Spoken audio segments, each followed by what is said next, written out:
Did you know that in some places around the world it's illegal to whistle underwater? Sounds crazy, right?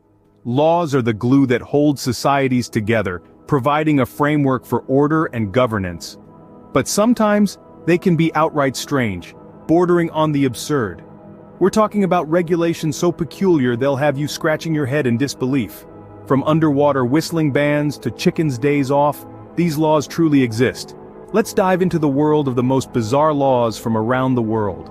Starting off our list in West Virginia, USA, it's against the law to whistle underwater.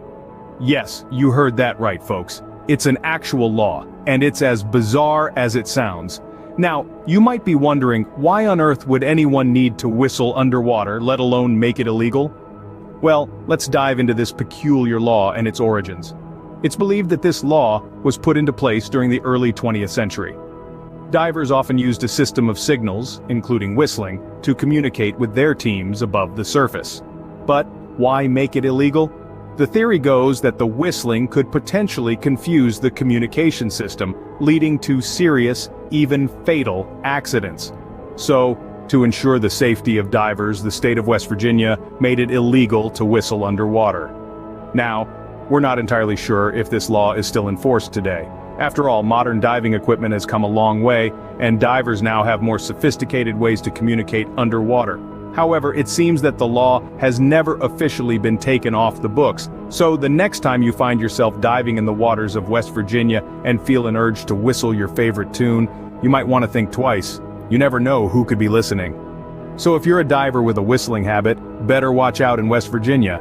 Moving on, in the UK, it's illegal to handle a salmon in suspicious circumstances. You heard it right, no fishy business with salmon in Britain. This peculiar law, part of the Salmon Act of 1986, has had people scratching their heads for decades. So, why does such a law exist? Well, it's all about protecting the fish and the fishing industry. You see, back in the day, salmon poaching was a significant problem in the UK. People would illegally catch salmon from rivers and sell them, harming both the fish population and the livelihood of legitimate fishermen. The lawmakers needed a way to curb this issue. But catching someone in the act of poaching was challenging. What was easier to spot, however, was someone handling a salmon under circumstances that didn't quite add up. For instance, if you were found with a salmon in the middle of the night, away from any fishing areas, that would be suspicious. This law allowed the authorities to target not just the poachers, but also those involved in the distribution and sale of illegally caught salmon. And while it might seem comical to us today, it was a serious measure to tackle a serious problem. So there you have it, the story behind one of the UK's most bizarre laws.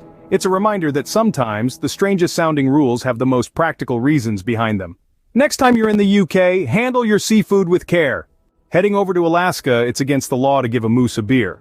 Yes, you heard it right. In the land of the midnight sun, you are legally forbidden from sharing your cold brew with a moose. Now you might be thinking, why on earth is this a law? Let's take a step back in time to understand the origins. It all began in the mid-20th century when Alaskan towns were expanding into moose territories. These gentle giants, curious about their new neighbors, began to wander into human settlements. And with their love for fermented apples, nature's own version of hard cider, it wasn't long before some folks thought it would be fun to offer a moose a beer or two. However, what started as a quirky pastime quickly became a problem. Moose, weighing up to 1,500 pounds, are not exactly the most graceful creatures when intoxicated. They became a danger to themselves and others, causing property damage and even injuries. The authorities had to intervene, and thus the No Beer for Moose law was born. It's a strange law, admittedly, but it serves a purpose. It protects these majestic creatures from harm and also safeguards the public. After all, who wants to deal with a drunken moose on a Saturday night? So if you ever find yourself in Alaska, with a beer in your hand and a moose in your yard, remember it's not a party unless everyone can handle their drink. Remember, no happy hour for moose in Alaska. In Nevada, USA, it's illegal to park your camel on the highway. Yes, you heard that right, camels. Now you may be wondering, why on earth would this law exist in Nevada? A place where camels are far from a common sight. Well, let's take a journey back in time.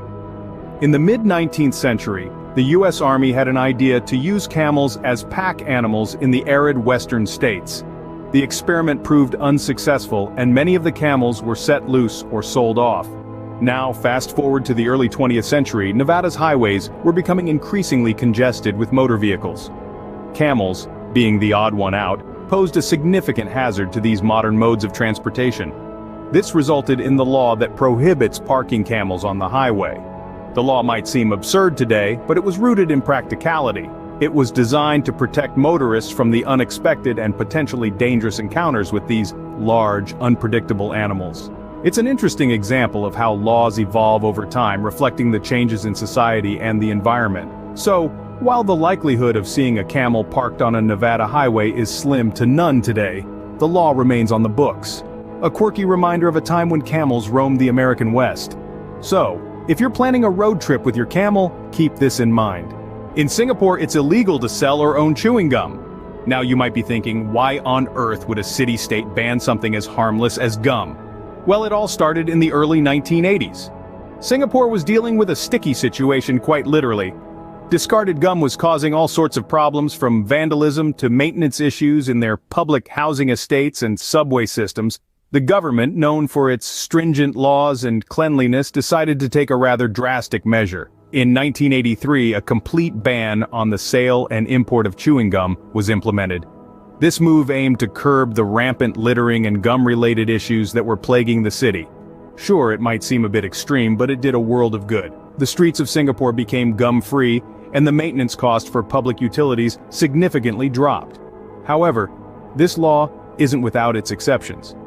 In 2004, after negotiations with the United States, therapeutic and dental gums were allowed, but under prescription. Now, if you're caught selling or smuggling gum into Singapore, be prepared to face a hefty fine or even jail time. It may seem like a lot of fuss over a small piece of gum, but for Singapore, it's all about maintaining order and cleanliness. So if you're a gum chewer, you might want to avoid Singapore. In the Swiss city of Aargau, it's illegal to flush the toilet after 10 p.m.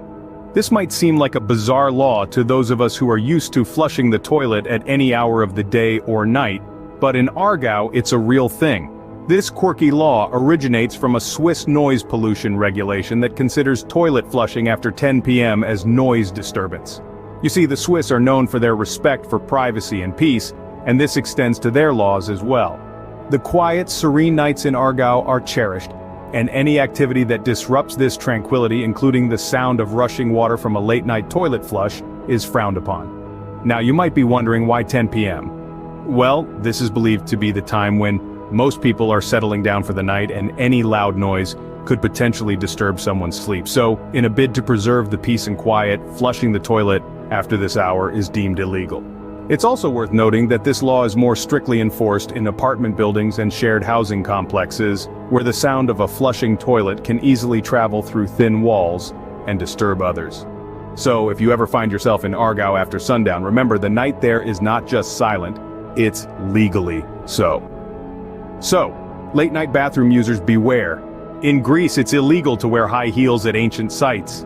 Now that might sound like a fashion police nightmare, but there's a practical reason behind this law. You see, Greece is home to some of the world's most treasured archaeological sites, and these sites are often thousands of years old. These ancient structures were not built to withstand the pressure from something as pointed as a high heel. A stiletto heel can exert pressure of up to 800 pounds per square inch. That's more than an elephant's foot. So each step taken in high heels can potentially damage these historical sites, causing irreversible harm to our shared human heritage. But it's not just about protecting the ancient ruins. High heels on uneven ancient stone can be a tripping hazard, leading to accidents and injuries. So this law also serves to protect tourists from themselves, ensuring that their Greek holiday doesn't end with a trip to the hospital. The law has stirred some controversy, with critics arguing that it infringes on personal freedom. However, the Greek government maintains that the preservation of their national heritage and the safety of visitors are paramount. So, for those planning a trip to Greece, this law means you'll have to leave your high heels at the hotel when visiting the Parthenon or Delphi. But hey, at least you can look forward to a more comfortable day of sightseeing. So ladies, remember to pack your flats when visiting Greece. In Georgia, USA, it's against the law for chickens to cross the road. You heard that right. This law, as quirky as it may sound, has been in existence for over a century now. But why such a peculiar law, you may ask? Let's delve into its origins. The law was enacted back in the late 19th century, during a time when livestock was a common sight on the roads. Chickens known to be quite the wanderers often found their way to the other side, causing disruptions and sometimes even accidents. To control this, the law was put into place, making it illegal for chickens to cross roads, and putting the onus on their owners to keep them in check. But what's even more interesting is the rationale behind this law. It wasn't just about preventing traffic disruptions, it was also about protecting property rights. In those days, if your chicken crossed the road and ended up on someone else's property, it was considered trespassing and you could be held accountable. While it may seem outdated in today's times, this law is still in the books, serving as a reminder of a bygone era when livestock roamed freely and roads were a lot less busy. It's a strange piece of legislation indeed, but one that adds to the charm and character of the Peach State. So why did the chicken cross the road? Well, in Georgia it didn't. In Scotland it's illegal to hang your washing across the street. Now that might sound like a punchline, but it's a real law on the books. This seemingly ridiculous regulation has its roots in Scotland's history. Back in the day, Scotland's cities were often crowded, to say the least. Buildings were built close to one another and the streets were narrow. People had to make the most of the limited space they had. It became commonplace to hang laundry across the street, using the space between buildings as a natural drying rack. However, as the cities grew, this practice became a problem. The hanging laundry became a traffic hazard, and there were incidents of accidents caused by clotheslines strung across the street. Not to mention, the sight of everyone's dirty laundry was not exactly a feast for the eyes, so the lawmakers stepped in and decided to put an end to it. They passed a law making it illegal to hang your washing across the street. As bizarre as it may seem today, at the time it was a practical solution to a real problem. Nowadays, of course, most people have indoor drying facilities or at least a backyard line. But the law remains on the books, a peculiar reminder of the past. So the next time you find yourself in Scotland with a load of laundry, remember, in Scotland, keep your laundry to yourself. So there you have it. 10 of the most bizarre laws from around the world. From a diver not being allowed to whistle underwater in Greece, to a ban on camels parking on beaches in Australia. We've journeyed through laws about bears, fish, gum, silence, shoes, chickens, and even laundry. Now it's your turn. Do you know of other peculiar laws? Share them with us. Remember, when in doubt, it's always best to check the local laws. You never know when you might come across something as bizarre as these.